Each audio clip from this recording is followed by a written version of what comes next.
Hey, this is Glenn with Fat Cat Scooter, and once again I'm here at Chandler Powersports in Chandler, Arizona, and they've been very nice enough to just give me the keys to a couple of their new bikes and let me take them for a ride, and I don't know that much about them. So if I say anything in this video that you don't think is correct or you want to make a comment, please do so below, because sometimes I do get things wrong. One thing I wanted to get into real quick is about who Lance is, because they've been around for a while.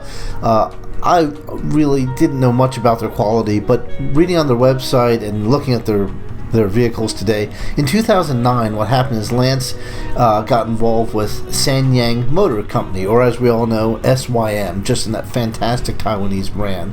So they were able to have more distribution, they were able to raise their quality level, and what I saw today is that Lance and SYM are a great product line, and they really have great quality today is what they're offering. So Chandler Powersports gave me the keys to the Cabo 200i and the Cabo 125, and I took them out for a ride. So I'll go over some specs and I'll tell you my opinion about some of the things I saw.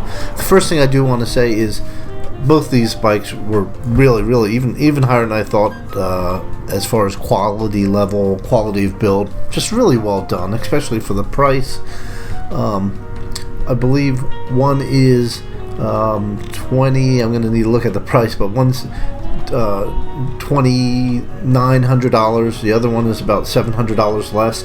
Essentially, you're buying the same bike, the same frame, the same body style, you know, the same quality.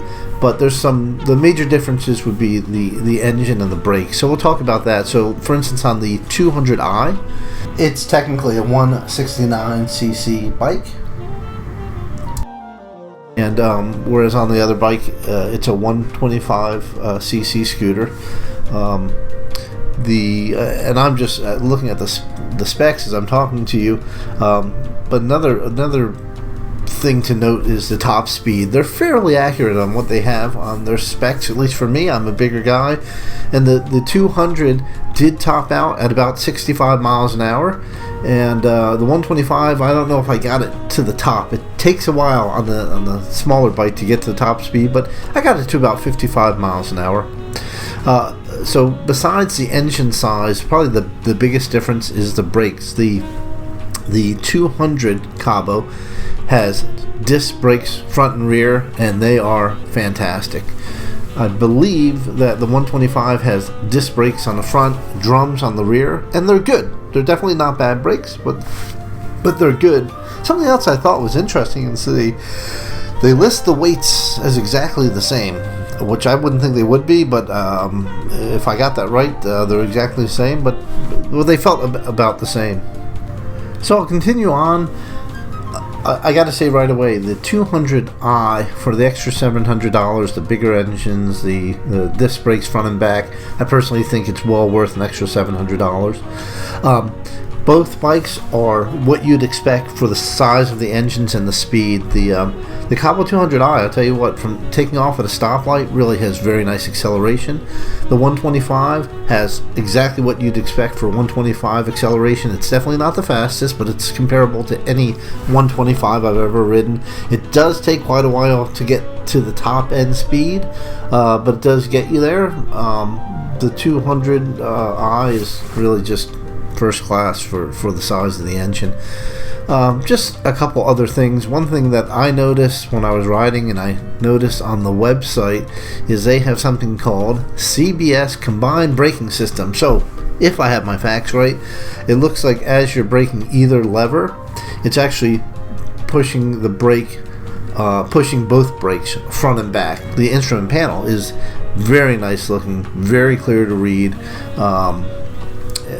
It looks kind of futuristic. They did a really nice job. Again, this is for a really inexpensive bike.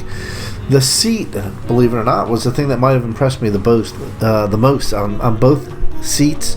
It's large for a bigger guy like me. I can move back and forth on it. I had plenty of room. Taiwanese bikes are not known for having the most space, and this one had plenty of space. The stitching on it, the red stitching, looks very good quality. I touched it, I could see, I didn't see anything pulling, so the fit and finish was good. The space underneath the seat was one of the biggest for a scooter of these sizes that I've seen, they really did a fantastic job. Little things like the blinkers. When you blink left, it shows a left blinker. When you blink to the right, it shows it blinking to the right. Whereas most of them just have one light, and you can't tell which direction is which. A lot of metal on it. A lot of the parts were very solid. There was nothing chintzy. The blinkers were great. So the dealer mentioned to me that they have knobby tires because, if I understand it correctly, I could be wrong, that they consider it a dual sport. You don't want to be taking this, off-roading.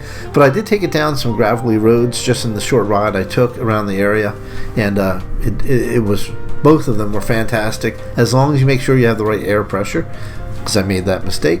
But the knobby tires had no different feel than any street tire that I've ridden. They have, I believe, LED running lights, nice and bright, and I should mention, just riding it, there was nothing that stood out bad at all.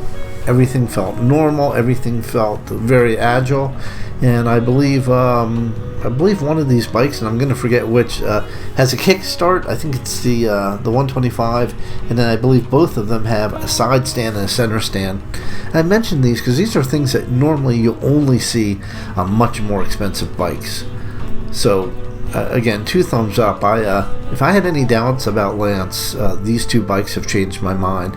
I don't know much about the longevity, but I do know they have I believe it's a 2-year warranty. So as long as they hold up for the price and the look and the quality of build, I think that Lance has a winner with these 2. Again, it's the Sym Cabo 200i and the Lance 125, and they're associated with SYM, and you should give them a look. Definitely great bikes, and the ride on both of them was very good.